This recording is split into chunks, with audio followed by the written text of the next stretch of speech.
So আজি আমি start কৰিম class 12 physicsৰ chapter 1. Okay, so electrostatic, that is charge and field. ঠিক আছে, so just start কৰাৰ আগতে মই কথাটো কৈছোঁ, আমাৰ যোনটো ৰেচিপি হ'ব পঢ়া সেইটো এনেকুৱা ধৰণৰ যে প্ৰত্যেকটা টপিক পঢ়াৰ পিছত আমি প্ৰব্লেম সলভ কৰিম যাতে তোমালোকৰ চেপ্টাৰটো বুজি পোৱাত ইজি হয় বা প্ৰত্যেকটা টপিক ভালকৈ বুজাত ইজি হয়। ঠিক আছে, ওকে। সো এতিয়া চোৱা, ফিজিক্সত এটা ব্ৰাঞ্চ আছে, ব্ৰাঞ্চটোৰ নাম হৈছে ইলেক্ট্ৰমেগনেটিজম।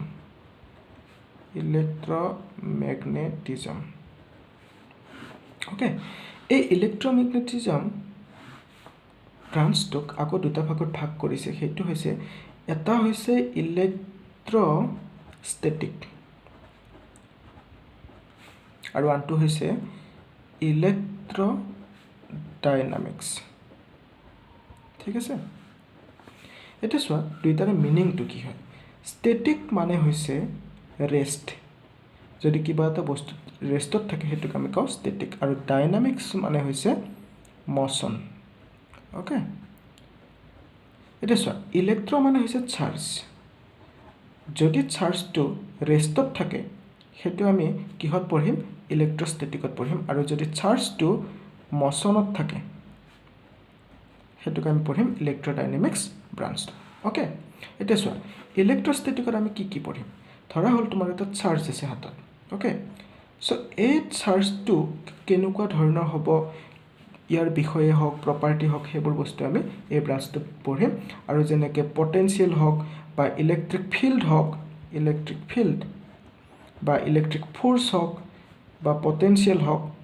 এইবোৰ বস্তু আমি এই ইলেক্ট্ৰষ্টেটিক ব্ৰাঞ্চটোত পঢ়িম, বা গছ ল হওক, কেপাচিটৰ হওক, এইবোৰ আমি পিছত পঢ়ি যাম। এতিয়া চোৱা, ইলেক্ট্ৰডাইনামিক্সত কি পঢ়িম আমি। ইলেক্ট্ৰডাইনামিক্স মানে হৈছে charge at motion. Charge at motion মানে এডাল ৱায়াৰ লোৱা, ৱায়াৰডালত চাৰ্জ দৌৰি আছে, তাৰ মানে কি, কাৰেণ্ট ফ্ল' হৈ আছে। Okay, so' charge at motion মানে হৈছে কাৰেণ্ট। এতিয়া আমি কাৰেণ্টৰ বিষয়ে পঢ়িম এই ইলেক্ট্ৰডাইনামিক্সত। আৰু কি পঢ়িম, কাৰেণ্ট মানে কি, চোৱা, অৰষ্টেডে এটা এক্সপেৰিমেণ্ট কৰিছিলে। ওকে, অৰষ্টেডৰ এক্সপেৰিমেণ্টটোত কি আছিলে যে ৱায়াৰডালত কাৰেণ্ট ফ্ল' হৈ আছিলে, তেওঁ কি কৰিলে, এটা মেগনেটিক নিডল লৈ আহিলে এই কাৰেণ্ট কেৰিং ৱায়াৰডালৰ ওচৰত, আৰু দেখা পালে যে মেগনেটিক নিডলটো ডিফ্লেক্ট কৰিলে। ওকে, ডিফ্লেক্ট কৰিলে। এতিয়া তুমি ভাবিব পাৰা যে ইয়াতেনো কি ডাঙৰ কথা হ'ল, কৰিছে, বাট প্ৰব্লেমটো হৈছে যে এই মেগনেটিক নিডলটো অনলি এণ্ড অনলি তেতিয়াই ডিফ্লেক্ট কৰে যেতিয়া তাৰ ওচৰত মেগনেটিক ফিল্ড থাকে। ওকে, মেগনেটিক ফিল্ড থাকে, যদি মেগনেটিক ফিল্ড নাথাকে এই নিডলটো কেতিয়াও ডিফ্লেক্ট নকৰে। ঠিক আছে, চ' অৰষ্টেড আচৰিত হ'ল, ইয়াতেতো ক'তো ওচৰত মেগনেটিক ফিল্ড নাই, তেনেহ'লে কিয় ডিফ্লেক্ট কৰে। বাট পিছত গম পালে এক্সপেৰিমেণ্ট কৰি যে এই যোনটো ৱায়াৰ আছে, কাৰেণ্ট কেৰিং ৱায়াৰ, এই ৱায়াৰডালৰ চাৰিওপিনে মেগনেটিক ফিল্ড প্ৰডিউচ হয়। কেতিয়া, যেতিয়া ৱায়াৰডালে কাৰেণ্ট কেৰি কৰি থাকে। ওকে, চ' আল্টিমেটলি গম পালে যে ইয়াতে মেগনেটিক ফিল্ড আছে, আৰু সেইকাৰণে এই নিডলটো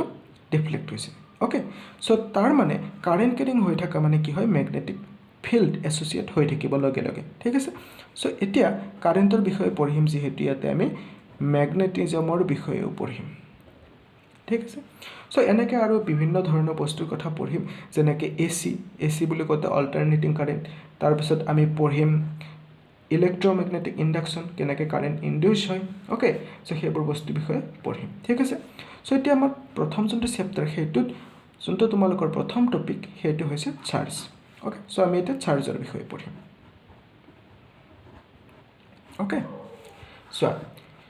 তোমালোকে সৰুতে এটা এক্সপেৰিমেণ্ট কৰিছিলা যে এডাল পেঞ্চিল লৈছিলা, পেঞ্চিলডাল চুলিত এনেকৈ ঘঁহি দিছিলা, অন ইউৰ হেয়াৰ। ওকে,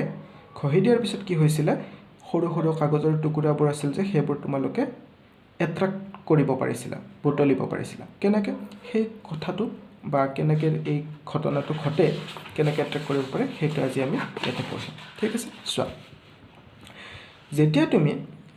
এই পেনটো চুলিত ঘঁহিলা, তেতিয়া কি হ'ল, এই পেনটোৰ ভিতৰত কি আছে, চোৱা, পেনটোৰ ভিতৰত আছে এটমছ।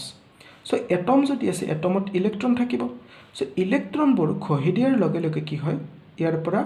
গুচি যায়, ক'ত যায়, চুলিত। ওকে, চ' যদি ইলেক্ট্ৰনবোৰ গুচি যায় এটমবোৰৰ পৰা এনেকৈ, তেতিয়া কি হ'ব, তেতিয়া এই ৰডডাল পজিটিভলি চাৰ্জ হৈ যাব। ওকে, যদি পজিটিভলি চাৰ্জ হয়, ৰডডাল তেতিয়াহ'লে ই কি হ'ব বিচাৰিব ই নিউট্ৰেল হ'ব বিচাৰিব ওকে সো নিউট্ৰেল কেনেকৈ হ'ব চোৱা এতিয়া সো ওভাৰঅল পজিটিভ চাৰ্জ আছে তুমি যদি আকৌ এক নেগেটিভ চাৰ্জ দিব পাৰা তাৰ মানে ইলেক্ট্ৰন দিব পাৰা তেতিয়া কি হৈ যাব নিউট্ৰেল হৈ যাব সো এতিয়া তুমি ইলেক্ট্ৰন কৰ পৰা দিবা তুমি কি কৰিলা কাগজৰ টুকুৰাবোৰৰ ওচৰলৈকে আহিলা তাতে দেখা পালে যে ইলেক্ট্ৰন আছে সিহঁতৰ তাত আৰু তুমি ৰডডালক ওচৰত নিয়াৰ লগে লগে এই কাগজৰ টুকুৰাবোৰে ইলেক্ট্ৰন দি দিলে তাৰ মানে এই কাগজৰ টুকুৰাটো ইয়াৰ গাত লাগি গ'ল এট্ৰাক্ট হ'ল ঠিক আছে সো আল্টিমেটলি ইয়াৰ পৰা তুমি গম পালা যে তুমি এইডাল কি কৰিলা এই ৰডডাল ইয়াতে খহিলা খহা মানে তুমি কি কৰিলা ফ্ৰিকশন কৰিলা ওকে আৰু ফ্ৰিকশন কৰি ৰডডাল তুমি চাৰ্জ কৰিলা ওকে চাৰ্জ পজিটিভলি চাৰ্জ কৰিছা ঠিক আছে এই যে চাৰ্জ কৰিলা চাৰ্জটো কেনেকৈ কৰিলা চাৰ্জিং বাই ফ্ৰিকশন ওকে তো তুমি চাৰ্জিং বাই ফ্ৰিকশন কৰিলা ঠিক আছে এতিয়া চোৱা আমি পিছত আৰু এটা টপিক পঢ়িম সেইটো হৈছে চাৰ্জিং বাই ইণ্ডাকশ্যন ওকে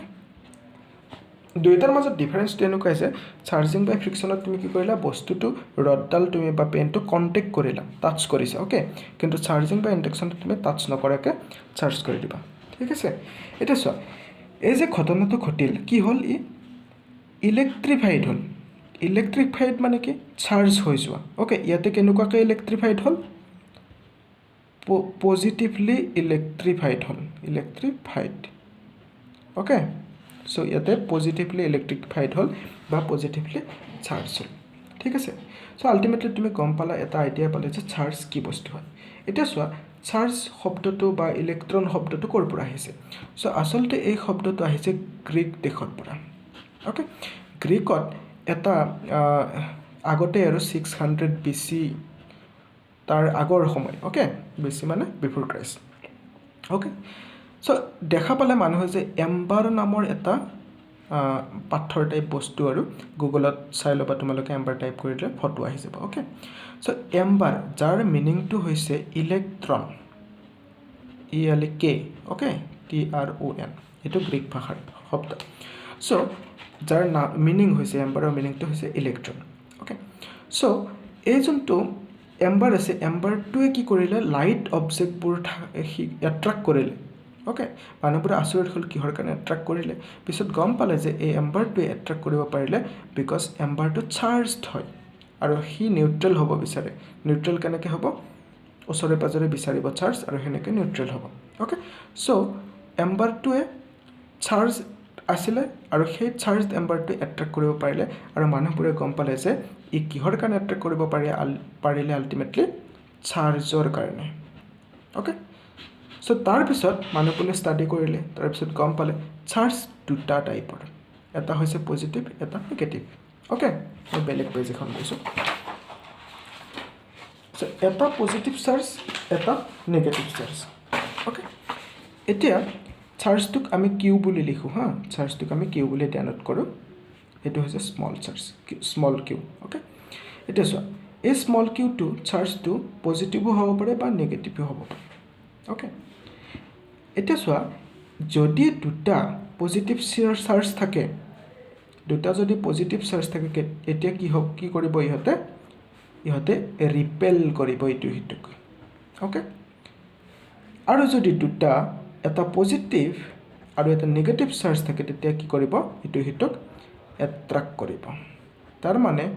যদি লাইক চাৰ্জ থাকে সেম চাৰ্জ থাকে তেতিয়া ৰিপেল কৰিব আৰু যদি ডিফাৰেণ্ট চাৰ্জ বা আনলাইক চাৰ্জ থাকে তেতিয়া কি কৰিব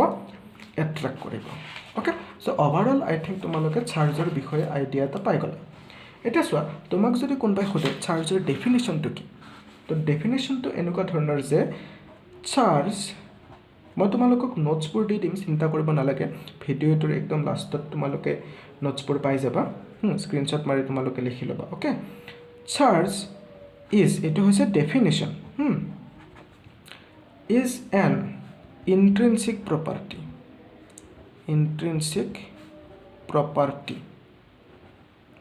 property of matter okay like mass তাৰ মানে কি চোৱা তোমাৰ গাত বা তুমি মানুহ হয় তোমাৰ কি আছে এটা মাছ আছে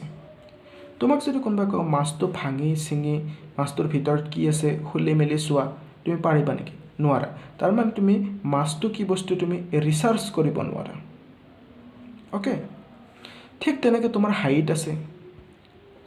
হাইট চ' হাইটটো যদি কোনোবাই কৈ ৰিচাৰ্চ কৰা খুলি ভাঙি চোৱা ভিতৰত কি আছে হাইটটো তোমাৰ চ' তুমি এইটো কাম কৰিব নোৱাৰা তুমি ফিল কৰিব পাৰা এই বস্তুটো কেনেকুৱা হয় কেনেকুৱা নহয় হাইটটো ফিল কৰিব পাৰা ওখ চাপৰ ওকে ঠিক তেনেকৈ মেটাৰ এটাৰ বা কিবা এটা বস্তুৰ যে চাৰ্জ আছে সেই চাৰ্জটো তুমি খুলি ভাঙি তুমি চাব নোৱাৰা ৰিচাৰ্চ কৰিব নোৱাৰা ওকে তুমি বাট ফিল কৰিব পাৰা যে সেইটো এটা কিবা টাইপৰ বস্তু সেইটো এটা চাৰ্জ হয় ওকে এনেকৈ ফিল কৰিব পাৰা আৰু এনেকুৱা যে প্ৰপাৰ্টি হাইট হওক মাছ হওক চাৰ্জ হওক সেইবোৰক কয় ইন্ট্ৰিনচিক প্ৰপাৰ্টি যিটো তুমি ফাৰ্দাৰ ৰিচাৰ্চ কৰিব নোৱাৰা can not do further research okay এতিয়া চ' ডেফিনেশ্যনটো গম পালা এতিয়া তোমাক যদি চাৰ্জৰ চিম্বল সোধে তুমি ক'বা স্মল কিউ আৰু যদি কেপিটেল কিউ বুলি কয় সেইটো হৈছে বস্তু এটা টোটেল চাৰ্জ বুজায় ওকে বডি এটাত কিমান চাৰ্জ আছে কেপিটেল কিউ চাৰ্জ আছে টোটেল চাৰ্জ ঠিক আছে এতিয়া এছ আই ইউনিট কি হয় চাৰ্জৰ এছ আই ইউনিট হৈছে চাৰ্জৰ কুলম্ব ওকে যাক আমি চি বুলি লিখিম ঠিক আছে কেপিটেল চি আৰু চাৰ্জটো এটা কেনেকুৱা কোৱান্টিটি হয় স্কেলাৰ কোৱান্টিটি হয় scalar quantity just like number যেনেকুৱা তোমাৰ নাম্বাৰ থাকে 3 4 5 ওকে সেইবোৰ যেনেকুৱা স্কেলাৰ কোৱান্টিটি চাৰ্জৰ এটা স্কেলাৰ কোৱান্টিটি চ' এই নাম্বাৰবোৰক তুমি কি কৰিব পাৰা যোগ কৰিব পাৰা যেনেকৈ তেনেকৈ যোগ কৰিব পাৰা বিয়োগ কৰিব পাৰা মাল্টিপ্লাই কৰিব পাৰা চ' ঠিক তেনেকৈ চাৰ্জ যদি তোমাৰ হাতত দুটা চাৰ্জ থাকে এটা Q1 এটা Q2 চ' ইহঁতকো তুমি যোগ কৰিব পাৰা পূৰণ কৰিব পাৰা যি কৰা ইচ্ছা তোমাৰ ওকে স্কেলাৰ কোৱান্টিটিবোৰক আমি এনেকুৱা কৰিব পাৰোঁ ওকে চ' এতিয়া যদি তোমাক চাৰ্জৰ প্ৰপাৰ্টিৰ বিষয়ে সোধে তুমি ক'বা যে লাইক চাৰ্জেছ ৰিপেল যদি দুটা চেম চাৰ্জ থাকে কি হ'ব এই দুটা চাৰ্জে ইটোৱে সিটোক ৰিপেল কৰে ওকে চ' যদি আনলাইক চাৰ্জ থাকে তেতিয়া কি হ'ব এট্ৰেক্ট কৰিব এতিয়া আৰু এটা প্ৰপাৰ্টি চোৱা সেইটো হৈছে কনজাৰ্ভেশ্যন অফ চাৰ্জ ওকে মই লিখি দিছোঁ বাৰু conservation of charge okay so' conservation of charge মানে কি হয় চাৰ্জটো যদি এটা ধৰা বক্সৰ ভিতৰত তুমি চাৰ্জ ৰাখিছা ওকে তিনিটা চাৰ্জ ৰাখিছা এটা 3Q বা তুমি ধৰা এটা বল তিনিটা বল ৰাখিছা এটা বলত 3Q চাৰ্জ আছে বা 3 কুলম চাৰ্জ আছে তুমি কুলম বুলি ধৰিব পাৰা ওকে তাৰপিছত আৰু আনটো বলত আছে 2 কুলম আৰু আনটো বলত আছে 5 কুলম চাৰ্জ ঠিক আছে এতিয়া এই বক্সটো তুমি এনেকৈ লৰাই দিছা ওকে বক্সটো লৰাই দিয়াৰ পিছত কি হ'ব তুমি চাবা অলপ পিছত বক্সটো দেখিবা যে এই যোনটো প্ৰথম চাৰ্জ আছিল ইয়াতে তিনিটা আছিল প্ৰথমতে 3 কুলম চাৰ্জ আছিল এতিয়া ই 2 কুলম হৈ গ'ল ওকে তাৰপিছত এই যোনটো 2 নম্বৰ চাৰ্জ আছিল ইয়াতে দুটা আছিল চাৰ্জ 2 কুলম আছিলে চ' ই ধৰা এবাৰ 4 কুলম হৈ গ'ল চ' 3 নম্বৰ যোনটো চাৰ্জ থাকিব 3 নম্বৰ যোনটো বডি থাকিব তাৰ তাত চাৰ্জ কেইটা আহি যাব এটা তুমি চোৱা 2 3 5 হ'ল 10টা টোটেল 10টা হ'ব লাগে 10 কুলম হ'ব লাগে ইয়াতে কিমান হ'ব 4 2 6 ইয়াতে 4টা 4 কুলম চাৰ্জ হ'ব ওকে ইয়াৰ পৰা তুমি কি গম পালা যে বক্সটোৰ ভিতৰত টোটেল চাৰ্জ যিমান থাকিব তুমি বক্সটো লৰাই দিয়াৰ পিছতো টোটেল চাৰ্জ বক্সটোৰ ভিতৰত সিমানেই থাকিব ওকে কিন্তু কি হৈছে প্ৰথম বলটোত যিমান চাৰ্জ আছিল সেই চাৰ্জটো ট্ৰান্সফাৰ হৈ গৈছে ইয়াতে তিনিটা আছিলে এবাৰ দুটা হৈ গ'ল আৰু এটা ক'ত গ'ল আৰু 1 কুলম চাৰ্জ ক'ত গ'ল ট্ৰান্সফাৰ হৈ গ'ল ক'ত এই দুটাত ট্ৰান্সফাৰ হৈ গ'ল চ' ইয়াৰ পৰা বুজিলা যে চাৰ্জটো বক্সৰ ভিতৰত বা এই যোনটো চিষ্টেম আছে চিষ্টেমটোৰ ভিতৰত টোটেল চাৰ্জ কি হৈ থাকিব কনষ্টেণ্ট হৈ থাকিব ওকে কেতিয়াও নাবাঢ়েও কেতিয়াও নকমেও কিন্তু চাৰ্জবোৰ এটাৰ পৰা আনটোলৈ কি হ'ব পাৰিব ট্ৰান্সফাৰ হ'ব পাৰিব ঠিক আছে ওকে এতিয়া এই বস্তুটোকে তুমি কি বুলি লিখিব পাৰা যে charges can neither be created okay আৰু চাৰ্জটো ধ্বংস কৰিব নোৱাৰা that is charges can neither be destroyed ঠিক আছে এতিয়া তুমি এইটোকে কনজাৰ্ভেশ্যন অফ চাৰ্জ বুলি ক'ব পাৰা কনজাৰ্ভেশ্যন মানে যেতিয়া কিবা এটা বস্তু তুমি ধ্বংসও কৰিব নোৱাৰা আৰু নতুনকৈ বনাব নোৱাৰা যিমানখিনি আছিলে সিমানখিনিয়ে থাকিব সেইটোকে আমি কনজাৰ্ভেশ্যন বুলি কওঁ ঠিক আছে এতিয়া এটা ইম্পৰ্টেণ্ট প্ৰপাৰ্টি চোৱা সেইটো হৈছে কোৱাণ্টাইজেশ্যন অ'কে কোৱাণ্টাইজেশ্যন কি বস্তু চোৱা কোৱাণ্টাইজেশ্যন মানে হৈছে গুড সংখ্যা অ'কে মই লিখি দিছোঁ বাৰু কোৱাণ্টাইজেশ্যন মানে হৈছে গুড সংখ্যা যেনেকৈ এক্সাম্পল এটা যদি দিওঁ তোমাক তুমি যদি দোকানত যোৱা তুমি যদি দোকানীক কোৱা মোক 1.5 বা 3.5টা বা 4.5টা মোক কলম দিয়া 4.5 কলম দিয়া মানে পেন দোকানীয়ে তোমাক দিব পাৰিব নেকি অফক'ৰ্ছ নোৱাৰে দিব অ'কে তাৰ মানে কি বুজিলা ইয়াৰ পৰা যে পেনটো দোকানত এনেকুৱা সংখ্যাত এভেইলেবল নাথাকে হয় তুমি এটা কিনিব লাগিব নহয় দুটা নহয় তিনিটা এনেকৈ তুমি পেন কিনিব লাগিব দোকানৰ পৰা অ'কে চ' এনেকুৱা কি হ'ল ঘটনাটো দোকানখনত পেন এনেকুৱা কোৱান্টিটিত এভেইলেবল নাথাকে এনেকুৱা গুড সংখ্যাত এভেইলেবল থাকে অ'কে ঠিক তেনেকৈ যি আমাৰ চাৰ্জ আছে চাৰ্জবোৰ নেচাৰত গুড সংখ্যাত এভেইলেবল থাকিব তুমি যেনেকৈ তেনেকৈ চাৰ্জ নেচাৰৰ পৰা যদি ল'ব খোজা ল'ব নোৱাৰা অ'কে চ' কিছুমান স্পেচিফিক ভেলুতহে তুমি চাৰ্জ পাবা ঠিক আছে সেইটোকে আমি কি বুলি কওঁ কোৱাণ্টাইজেশ্যন বুলি কওঁ যে আমি গুড সংখ্যাত বস্তুবোৰ এভেইলেবল পাওঁ অ'কে এইটো হৈছে আমাৰ কোৱাণ্টাইজেশ্যন এতিয়া চোৱা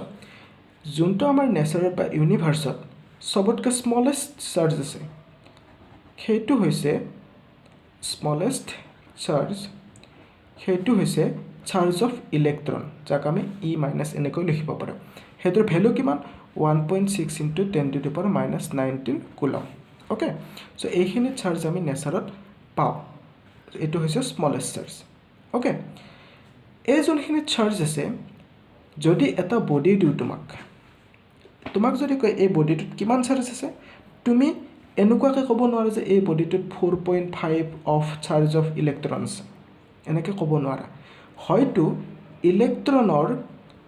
এটা ইলেক্ট্ৰনৰ সমান চাৰ্জ থাকিব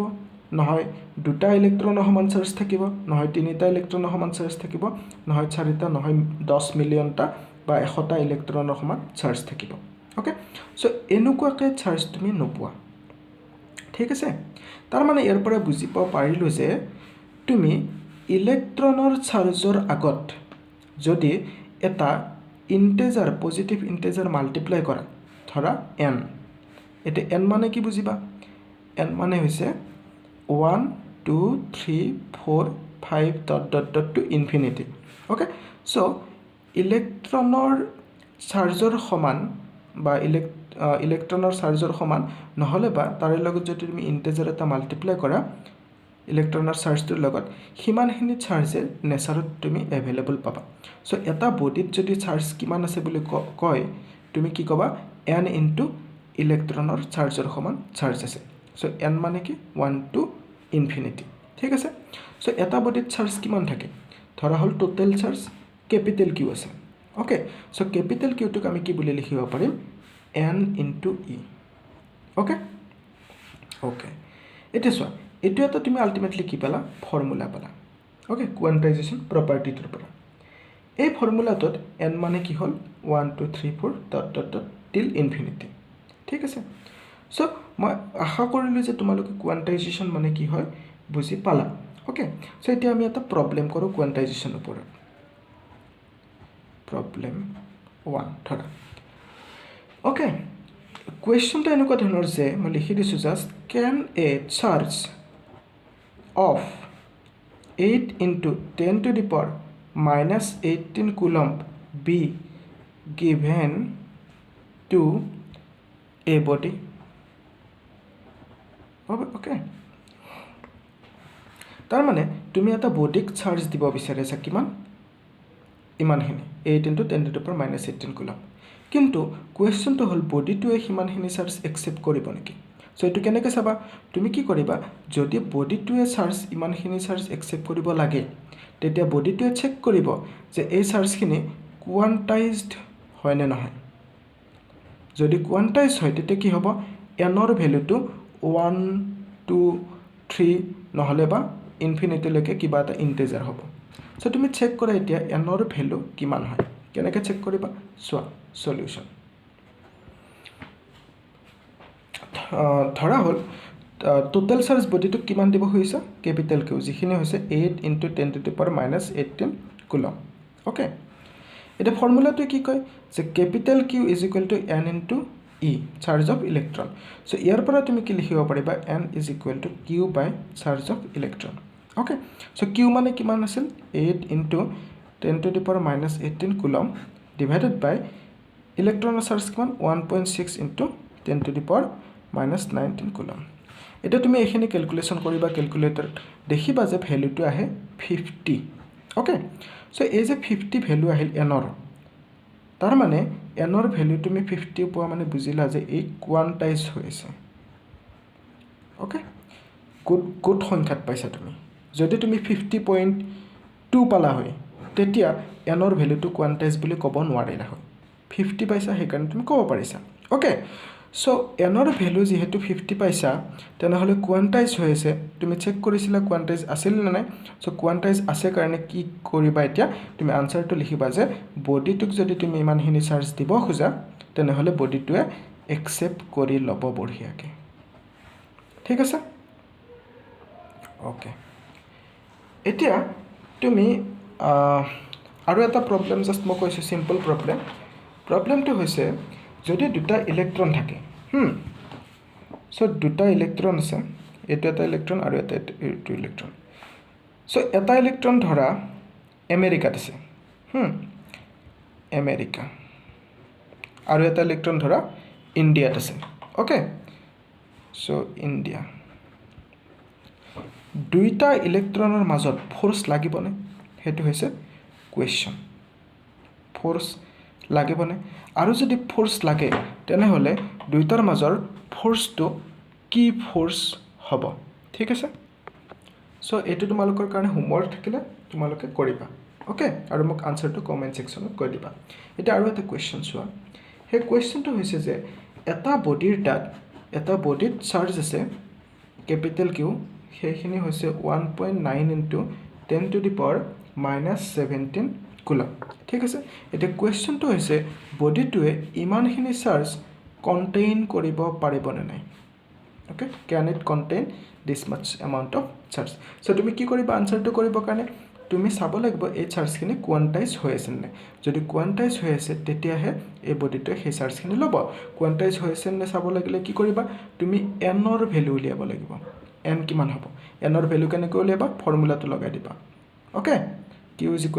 n * e ইমানে চাৰ্জ অফ ইলেক্ট্ৰন সো এই মাত্ৰ এনেকৈ কৰিছিলো সো সেম ৰেচিপি তোমালোকে ফলো কৰিবা আৰু তোমালোকে n ৰ ভ্যালুটো পাই যাবা যদি n ৰ ভ্যালুটো কোৱান্টাইজ হয় তেতিয়া কবা যে ই ইমানখিনি চাৰ্জ কন্টেইন কৰিব নহলে কন্টেইন কৰিব নোৱাৰিব ওকে সো এটো তোমালোকে চেক কৰি লবা ওকে এটা আৰু এটা প্ৰপাৰ্টি চোৱা additivity of charge additivity of charge so additivity of charge মানে হৈছে যদি তোমাৰ হাতত চাৰ্জ আছে ধৰা তিনিটা -2 কুলম 3 কুলম আৰু এটা আছে 5 কুলম ওকে সো এই চাৰ্জ কিটা তুমি যেনেকৈ তেনেকৈ এড কৰিব পাৰিবানে জাস্ট লাইক তুমি এড কৰিবা যেনেকৈ 2 3 4 ওকে মই ফাৰ্ষ্টতে কৈছো চাৰ্জটো কি হয় স্কেলাৰ কোৱান্টিটি ওকে সো চাৰ্জটো স্কেলাৰ কোৱান্টিটি যেহেতু তুমি এইকিটা চাৰ্জক বঢ়িয়াকে এড কৰিব পাৰিবা সো তোমাক যদি এই তিনটা চাৰ্জৰ টোটাল চাৰ্জ খুদে তুমি কি কৰিবা -2 কুলম +3 কুলম +5 কুলম কৰিবা সো কিমান পাবা 5 3 8 8 পৰা 2 গলে 6 কুলম ঠিক আছে সো এনেকৈ তুমি এড কৰিব পাৰিবা ওকে এতিয়া আমি এডিটিভিটিৰ ওপৰত বা কনজাৰভেচনৰ ওপৰত এটা কোৱেশ্চন কৰিম ওকে কোৱেশ্চনটো এনেকুৱা ধৰণৰ যে তোমাৰ হাতত তিনটা চাৰ্জ আছে এটা হৈছে x2 হৈছে 10 কুলম আৰু এটা y2 -10 কুলম ওকে আৰু এটা z2 হৈছে 10 কুলম ঠিক আছে সো তুমি কি কৰিছা এই চাৰ্জ কিটা ধৰা এনেকুৱা হয় হা তিনিটা বল টাইপ স্ফেৰিকেল মেটালিক বল সো মেটালিক বল মই লিখি দিছো মেটালিক বল এইকেইটাত এনেকে চাৰ্জ আছে ওকে এটো x এটো y এটো z অলপ পিছত তুমি কি কৰিছা এই বল কেইটা কন্টাক্ট কৰিছা এনেকে কন্টাক্টত লৈ আহিছা এটো x এটো y এটো z কন্টাক্ট কৰাৰ পিছত তুমি আকৌ সেপাৰেট কৰিছা সেপাৰেট কৰাৰ পিছত দেখিছা যে যোনটো x চাৰ্জ আছিল x চাৰ্জটোত কিমান চাৰ্জ আছিল প্ৰথমতে 10 কুলম কিন্তু এতিয়া x চাৰ্জটোত কিমান হৈ গল x চাৰ্জটোত 3 কুলম হৈ গল তাৰ পিছত y চাৰ্জটোত 3 কুলম হৈ গল তোমাক খুদিছে যে z চাৰ্জটোত কিমান কুলম চাৰ্জ থাকিব তো তুমি কি কৰিবা কনজাৰভেশন অফ চাৰ্জ লগাবা সো কনজাৰভেশন অফ চাৰ্জে কি কয় তোমাক conservation of charge says so এই কোৱেশ্চনটো বঢ়িয়াকে মোৰ নোটত কৰাই আছে তোমালোকে স্ক্ৰিনশ্বট লৈ লব পাৰিবা লাষ্টত ওকে সো কনজারভেশন অফ চার্জে কয় যে total charge before making them into contact okay contact কৰাৰ আগতে total charge কিমান আছিল x plus y plus z after contact তোমাৰ total charge কিমান হ'ব same হ'ব x plus y plus z okay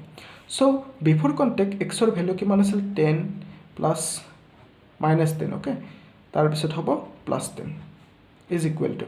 so after contact 3 coulomb হৈ গল x2 আৰু y2 কিমান হৈ গল 3 coulomb হৈ গল so z ৰ ভ্যালু কিমান হ'ব সুধিছে so তুমি কি কৰিবা 10 10 ক্যান্সেল কৰা 10 থাকিব ইপিনে হ'ব 6 plus z so ইয়াৰ পৰা তুমি z ৰ ভ্যালু উলিয়াব পাৰিবা যেটো হ'ব 4 coulomb so contact কৰাৰ পিছত z ৰ ভ্যালু কিমান হৈ যাব 4 coulomb হৈ যাব ঠিক আছে এতিয়া তুমি আৰু এটা কোৱেশ্চন চোৱা সেই কোৱেশ্চনটো বহুত বেছি ইম্পৰ্টেন্ট হয় এই কোৱেশ্চনটো পাৰিলে তোমালোকে বেছি ভাল এটা আইডিয়া পাবা হেতু হৈছে তোমালোকৰ এক্সাম্পল ওকে এনসিআৰটি বুকত এক্সাম্পল যোনটো আছে হেতু 1.2 নম্বৰ এক্সাম্পলটো ঠিক আছে এক্সাম্পল 1.2 এনসিআৰটি ক্লাস 12 ওকে তোমালোকে এইমাত্ৰ কোৱেশ্চনটো এক্সাম্পলটো পঢ়ি লবা তোমালোকৰ বুকখন মেলি লোৱা ওকে পজ কৰা ভিডিওটো তাৰ পিছত সলিউশনটো ওকে সো কোৱেশ্চনটো তোমাক কৈছে যে দুটা বডি আছে এটো এটা বডি আৰু এটো এটা বডি ওকে সো এ বডিটোৰ পৰা নাম্বাৰ এ বডি ধৰা এটো বি বডি এ বডিটোৰ পৰা বি বডি লৈকে 1 সেকেন্ডত 10 to the power 9 টা ইলেক্ট্ৰন মুভ কৰে সো তোমাক খুদিছে এটো কৈছে যে 10 to the power 9 ইলেক্ট্ৰন 1 সেকেন্ডত যায় পাৰ সেকেন্ড সো তোমাক খুদিছে যে এই বডিটোৰ পৰা এই বডিটোলৈকে 1 কুলম চাৰ্জ যাবৰ কাৰণে কিমান টাইম লাগিব ওকে সো আমি আনসাৰটো কৰো এতিয়া আনসাৰটো তোমালোকে দেখা পাই আচৰিত হ'ব যে ইমান সময় কেনেকৈ লাগিব পাৰে ওকে সো তোমালোকে চাই যোৱা কিমান সময় লাগিব এটা আচৰিত ধৰণৰ সময় লাগিব ওকে চোৱা তোমাক কৈছে যে 1 সেকেন্ডত কিমানটা ইলেক্ট্ৰন যায় 1 সেকেন্ডত ইলেক্ট্ৰন যায় 10 to the power 9 electron okay তাৰ মানে 1 সেকেন্ডত কিমান চাৰ্জ আছে হেতু উলিয়াব লাগিব চোৱা এটা ইলেক্ট্ৰনত কিমান চাৰ্জ থাকে এটা ইলেক্ট্ৰনত চাৰ্জ থাকে 1.6 into 10 to the power minus 19 coulomb so 10 to the power 9 electron কিমান চাৰ্জ থাকিব এটোৰ লগত এখিনি মাল্টিপ্লাই কৰি দিয়া কিমান পাবা 1.6 into 10 to the power minus 10 coulomb charge থাকিব তাৰ মানে 1 সেকেন্ডত এখিনি ইলেক্ট্ৰন যোৱা মানে এখিনি চাৰ্জ যোৱা সো 1 সেকেন্ডত কিমান চাৰ্জ যাব 1.6 into 10 to the power minus 10 coulomb okay so 1 সেকেন্ডত ইমানখিনি চাৰ্জ যাব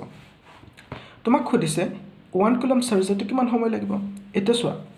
1.6 into 10 to the power minus 10 coulomb charge যাওতে এ বডিটোৰ পৰা বি বডিটোলৈকে 1 সেকেন্ড সময় লাগে তেনে হলে 1 কুলম চাৰ্জ যাওতে কিমান সময় লাগিব তুমি কি কৰা সিম্পল ম্যাথমেটিক্স লগাই দিয়া okay 1.6 into 10 to the power minus 10 coulomb into 1 coulomb so এইখিনি যেতিয়া মাল্টিপ্লাই কৰিবা তুমি কি পাবা আনসাৰটো 6.25 into 10 to the power 9 second ক্যালকুলেটৰত কৰি চাবা ওকে সো তুমি নিজে অনুমান কৰা কিমান সেকেন্ড সময় 10 to the power 9 সো এইখিনি সময় মানে হৈছে 198 years okay so 1 coulomb charge এটা বডিৰ পৰা আনটো বডিলৈকে যাওঁতে কিমান সময় লাগিব 198 years ওকে সো ইমান বেছি সময় লাগিব সো তোমালোকে এইটো বস্তু প্ৰুফ কৰিবা যে ইমানখিনি সেকেন্ড মানে 198 years কেনেকৈ হয় সো এইটো তোমালোকৰ হোমৱৰ্ক থাকিল হাউ ঠিক আছে যদি নোৱাৰা কমেন্ট সেকশনত মোক কৈ দিবা মই তোমালোকক সলভ কৰি বঢ়িয়াকৈ দি দিম ঠিক আছে ওকে এটা সোৱা লাষ্ট টপিক হেতু হৈছে চাৰ্জিং বাই ইন্ডাকশন ওকে সো মই তোমালোকক প্ৰথমতে কৈছিলো এটা আছিল চাৰ্জিং বাই ফ্ৰিকশন ওকে চাৰ্জিং বাই ফ্ৰিকশন সো বডি এটা তুমি যে চাৰ্জ কৰিব খোজা কেনেকুৱা ধৰণে চাৰ্জ কৰিব পাৰিবা এটা হৈছে ফ্ৰিকশন চাৰ্জিং বাই ফ্ৰিকশন নাম্বাৰ 1 চাৰ্জিং বাই ফ্ৰিকশনৰে যেটো আমি পঢ়িছো আৰু নাম্বাৰ 2 হৈছে চাৰ্জিং বাই ইন্ডাকশন ওকে সো বডি এটা তুমি দুটা টাইপৰে এনেকে চাৰ্জ কৰিব পাৰা ওকে সো এতিয়া পঢ়ো আমি চাৰ্জিং বাই ইন্ডাকশন কি বস্তু ওকে ধৰা হল তোমাৰ হাতত দুটা মেটালিক বল আছে এটো এটা মেটালিক বল আৰু এটা এটো মেটালিক বল এটো এ এটো বি ওকে সো মেটালিক বল মই লিখি দিছো সো মেটালিক বল আসলতে মই কি ললো মেটালিক বলৰ প্ৰপাৰ্টিটো হৈছে যে মেটেল এটাত কি হৈ থাকে ফ্ৰী ইলেক্ট্ৰন থাকে ফ্ৰী ইলেক্ট্ৰন যিবোৰ ইলেক্ট্ৰনে যেনেকে তেনেকে ঘূৰি ফুৰিব পাৰে অনাই বনাই ঘূৰা বুলি যে কওঁ আমি অসমীয়াত সো হেনেকে ঘূৰি ফুৰিব পাৰে মেটালিক বলবোৰত ওকে বা মেটেলত সো আলটিমেটলি এটা বুজি পালো যে এই দুটা স্ফেৰিকেল বলত কি আছে ফ্ৰী ইলেক্ট্ৰন আছে ওকে এটা সোৱা এই স্ফেৰিকেল বল দুটাত মই আঁকি দিছো ভালকে আকৌ এনেকে ইলেক্ট্ৰন থাকিব তাৰ মানে নেগেটিভ চাৰ্জ থাকিব কিন্তু এই দুটা বল এটা চাৰ্জ হৈ থকা নাই এই দুটা বল কি হৈছে নিউট্ৰেল হৈ আছে তাৰ মানে ইলেক্ট্ৰন বা নেগেটিভ চাৰ্জ যিমান থাকিব পজিটিভ চাৰ্জও সিমান থাকিব ওকে সো পজিটিভ চাৰ্জও সিমান থাকিব তাৰ মানে নিউট্ৰেল হৈ আছে ওকে এতিয়া তুমি কি কৰিছা এডাল চাৰ্জড ৰড লৈছা সো এডাল ৰড লৈছা যিডাল চাৰ্জড ৰড ওকে এই চাৰ্জ ৰডডাল তুমি বল দুটাৰ ওচৰলৈকে লৈ গৈছা এইটো ধৰা পজিটিভলি চাৰ্জড ৰড সো এই চাৰ্জ ৰডডালে পজিটিভলি চাৰ্জড হৈ আছে ই নিউট্ৰেল হ'ব বিচাৰিব সো কি কৰিব ই ইলেক্ট্ৰন এট্ৰাক্ট কৰিব এই ইলেক্ট্ৰনবোৰ যে এট্ৰাক্ট কৰিব এই ইলেক্ট্ৰনবোৰ পাৰ হৈ আহিব নোৱাৰে বিকজ তুমি এই ৰডডাল এইটো বলৰ লগত কন্টেক্ট কৰা নাই okay no contact okay contact কৰা নাই একদম ওচৰত লৈ গৈছা তেতিয়া কি হৈছে এই যোনবোৰ ইলেক্ট্ৰন আছে নেগেটিভ চাৰ্জ আছে হি ওচৰত আহি যাব এইখিনি জায়গাত আহি যাব ওকে তাৰ মানে এই সেটআপটো যদি তুমি আকৌ আকা এনেকুৱাকে পাবা ওকে সো নেগেটিভ চাৰ্জবোৰ এনেকে আহি যাব এই বলটোত যিবোৰ নেগেটিভ চাৰ্জ আছিল এইবোৰতো আহি যাব বঢ়িয়াকে এইটো জায়গাত আহি যাব এনেকে ওকে সো পজিটিভ চাৰ্জবোৰ কোনফালে যাব এতিয়া তোমালোকে ভাবিব পাৰা পজিটিভ চাৰ্জবোৰ ৰিপেল কৰিব সো এইপিনে যাব কিন্তু এনেকুৱা নহয় আসলতে কি হয় পজিটিভ চাৰ্জবোৰ বহুত বেছি গধুৰ হয় ওকে হিহতক লৰৱা ইমান সহজ কথা নহয় সো হিহতে নিজৰ জায়গাতে থাকি যাব বাৰু এনেকে থাকি যাব ওকে কিন্তু ইয়াতে যিবোৰ নেগেটিভ চাৰ্জ আছিল এই চাৰ্জবোৰ এয়ালৈকে আহি যাব হিহতে ফ্ৰী ইলেক্ট্ৰন হয় হিহতে দৌৰি থাকিব ওকে এই ৰডডাল তুমি কিন্তু কন্টেক্ট কৰা নাই সো এই ৰডডাল এতিয়া গুছাই দিলা তুমি আতৰাই দিলা ওকে এতিয়া তুমি কি দেখা পাইছা যে বল দুটাত এটা বলত নেগেটিভ চাৰ্জবোৰ এনেকে আছে আৰু এটাত অকল পজিটিভ চাৰ্জ আছে এতিয়া তুমি বল দুটা সেপাৰেট কৰি দিয়া সেপাৰেট কৰাৰ পিছত কি হৈ যাব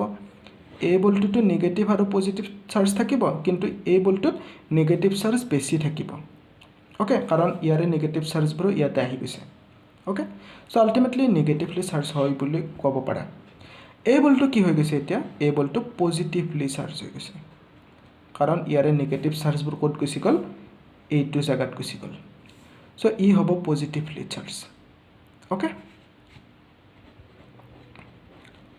এটা তুমি যদি ইয়াতে ভালকৈ মন দিয়া তুমি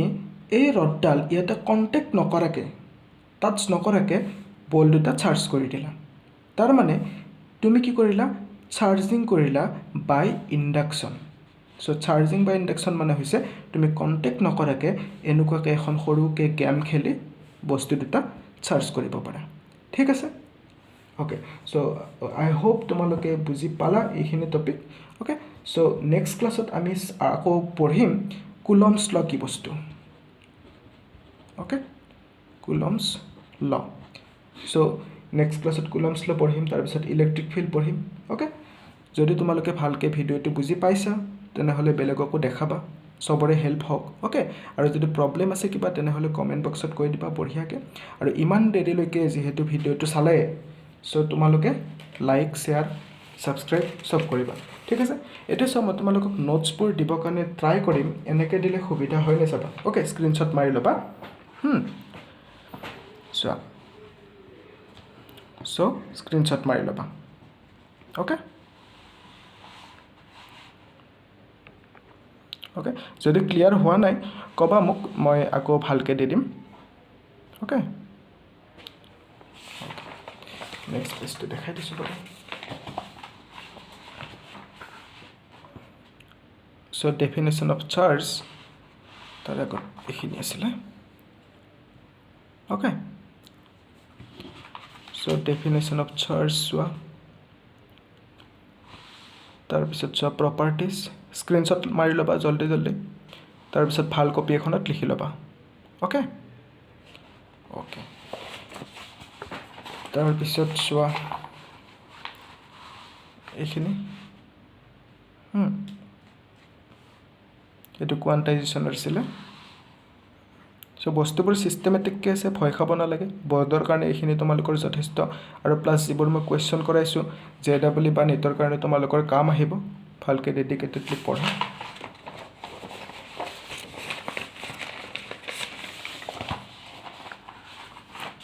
সো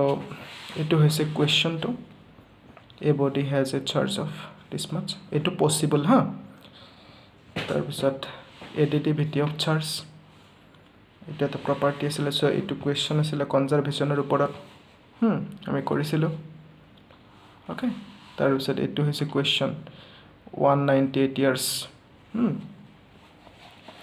তাৰপিছত আকৌ চোৱা এইটো চাৰ্জিং বাই ইণ্ডাকশ্যন ওকে মই ভালকৈ দেখাই দিছোঁ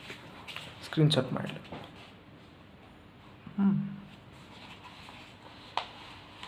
সো এইটো সো তোমালোকে কুলম্বছ লটো পঢ়ি ল'বা জাষ্ট কি কয় ওকে থেংক ইউ